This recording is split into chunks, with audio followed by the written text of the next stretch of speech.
Moi, je voulais vous faire un petit florilège de lecture par rapport à ce dont on parle. Alors, un truc formidable. Ça s'appelle Fils d'eux. Fils d'eux, je ne sais pas si vous connaissez ce bouquin. Fils d'eux, bouquin de Taina Tervonen et Zabou Carrière. Voilà, deux personnes qui travaillent pour l'une journaliste, l'autre photographe, pour un magazine LGBT, le lesbien, gay, bi et transgenre, un mensuel très connu dont je vous tairai le nom. Et elles ont réalisé une enquête pendant presque 2 ans où elles sont allées à la rencontre de personnes dont la particularité était d'avoir un, voire 2 parents homosexuels. Et donc, la particularité, c'est d'avoir ce témoignage, qui est un témoignage vraiment intéressant, de se dire comment on vit quand on a eu un papa, ou 2 papas, ou 2 mamans, ou une maman, enfin en tout cas, homosexuel. Et la particularité de plus de ce bouquin, c'est qu'en fait, les personnes ont accepté de se montrer et de se laisser photographier. Et voilà, de montrer leur visage. Alors là, par exemple, on a Antoine. Et chaque fois, on a une citation. Voilà, mon père m'a annoncé qu'il était gay quand j'avais 9 ans. J'aime les hommes, il a dit. Je me suis dit, merde, mon père est homosexuel. C'était toutes les insultes, les images négatives liées à ce mot. Hein, ça, c'est une petite réflexion. Ça, c'est une partie il y a photo. une petite réflexion, mais après, il y a une interview de chacun. Voilà, c'est ça. À la fin, donc voilà, là, on a Antoine avec sa petite citation.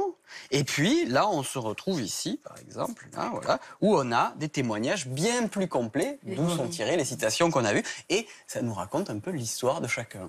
Voilà. Hein, d'accord ? Charlotte, est-ce que vous auriez accepté de témoigner en mettant votre photo? Sans problème. Si vous êtes là aujourd'hui, c'est la réponse. Aucun problème. Hein, ouais. Voilà. Et alors, on a aussi, tiens, je vais vous montrer un autre exemple. Et est-ce que les témoignages sont très différents les uns des autres? Oui, parce que là, on a affaire à 30 témoignages qui vont de 18 à 87 ans. Il y a même une dame de 87 ans qui a témoigné de sa maman qui vivait en couple avec une autre femme. Ah bon? Alors, là, on a Pablo. Alors, dire « mes mamans », entre guillemets, ça peut choquer, mais ça permet aussi de clarifier la situation et de l'assumer. C'est le premier livre de ce genre? C'est la première fois qu'on a comme ça un témoignage et où les gens montrent leur visage parce que c'était important pour les auteurs de se dire, eh bien, ce sont des personnes, pas seulement par les mots, mais aussi par le visage. Et chaque fois, ils ont un peu un visage pensif, comme s'ils réfléchissaient. C'est le talent de la photographe. Moi, je trouve que ça, c'est une vraie première, absolument. Et ça, vraiment, j'avais envie de rendre mon chapeau. Alors ça, c'est Brune, une jeune femme, qui dit avoir des parents homo, bien sûr que ça change les choses. On apprend l'importance de l'amour et de la confiance. Ça implique une force qu'on transmet aux enfants aussi. De pouvoir le dire à ses propres enfants. C'est chouette, ça j'ai bien aimé. Ça s'appelle Fils d'eux. Alors après, alors attention, là on passe dans du lourd. Hein. Là je vous parle de Parents homo, faut-il choisir, de Martine Gross. Ça c'est une universitaire, une chercheuse en sciences sociales au CNRS. Elle a fait l'essentiel de ses recherches justement sur l'homoparentalité, un terme en fait, un néologisme qui est arrivé il y a à peine 20 ans, ce terme d'homoparentalité. Et donc, comment l'homoparentalité bouleverse toutes les notions que l'on connaît de la famille classique. Voilà, ça s'appelle Parents ou homo, faut-il choisir. Moi, j'ai bien aimé, mais bon, c'est un peu ardu. Celui-là, Vous l'avez lu, Alain? Non, je ne l'ai pas lu, mais je connais la personne qui l'a Elle fait autorité. Oui, elle fait autorité. En tout cas, vous ne faites pas votre Bernard Pivot, vous ne distribuez pas les livres. Enfin, non, parce que ça pas coûte les cher. livres. Je comprends pas. Non, mais Bernard Pivot, il distribue les livres et les autres à ses invités. Pour être honnête, je ne les ai pas complètement finis. Alors voilà. Voilà. Je suis j'ai un petit peu des oursins dans les poches.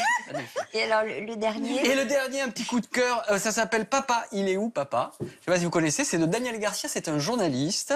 Et Daniel Garcia, il a fait en fait des rencontres drôles, émouvantes, parfois délicates, de personnes qui sont des parents homo en couple.